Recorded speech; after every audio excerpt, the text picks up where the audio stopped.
Check this out. If ever you have a fire in the garden,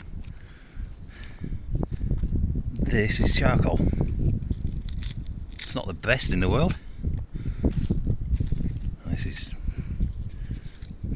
quite well burnt, but a bit of air through it, and it still gets plenty hot enough to forge with. And I do mean hot.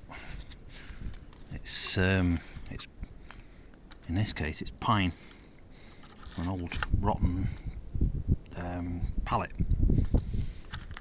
so it's quite light and airy. Loads and loads of air spaces in there, so it's really hot really fast. Well worth picking it out. Saves a few quid.